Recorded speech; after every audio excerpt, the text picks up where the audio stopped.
Is Stanford more selective than Harvard? I think in this digital age where we have the AI revolution, we've got blockchain technology, we've got billion-dollar startups coming out of Silicon Valley where Stanford is based, I do think that Stanford is the most competitive school to get into in the country. Granted, for the class of 2028 at Harvard, the acceptance rate was 3.59%, whereas the class of 2027 at Stanford, the acceptance rate was 3.91%.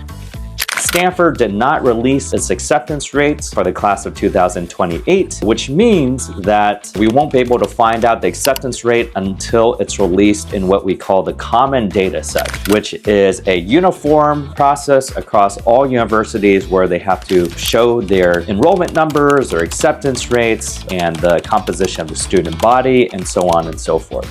That being said, I do think that the acceptance rates at these two schools, they're quite similar and nearly the same. But with that being said, I do think that the student body and student applicants that are applying to Stanford tend to be a little bit more competitive. And the reason I say that is because everyone in the Bay Area is applying to Stanford. And there are a lot of very smart kids coming out of the Bay Area. They go to competitive high schools like the Harker School, Lynbrook, Saratoga, Monte Vista, Henry Gunn, Fremont High School, Mission San Jose. These are all the really competitive high schools coming out of the Bay Area, and California tends to be an extremely competitive state, probably the most competitive state when it comes to college admissions. If I were to compare the kids coming out of California against the kids that are coming out of Massachusetts, I will say that the kids in California are more competitive.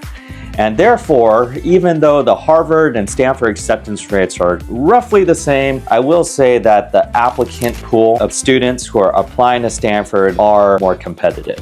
I also think that given the technological era in which we're currently in, there's a lot of famous tech entrepreneurs that graduated from Stanford or pursued their degree at Stanford but never graduated. For example, Elon Musk of Tesla, or Peter Thiel, a venture capitalist, or Kevin Systrom of Instagram. There's a lot of billion-dollar companies coming out of Stanford, and so it's a lot of demand and prestige that's coming out of this school. And so I do think in the next 10 or 20 years, Stanford will by far be the most competitive institution given the sheer demand. And everyone wants a Stanford degree so that they could, build their own tech startup and apply for venture capital funding. All this becomes easier when they go to a top school.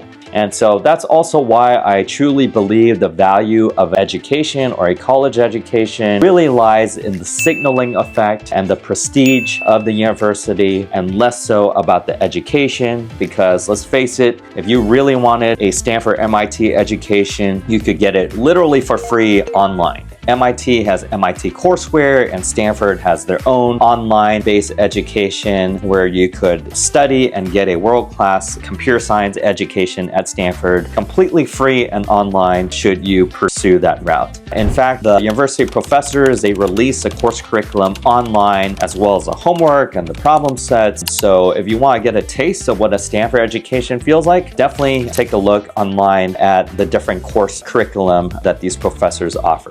So if you like what we had to talk about today, give us a thumbs up and a like. Hit that subscribe button. We'll be releasing more tips and advice on the college admissions process.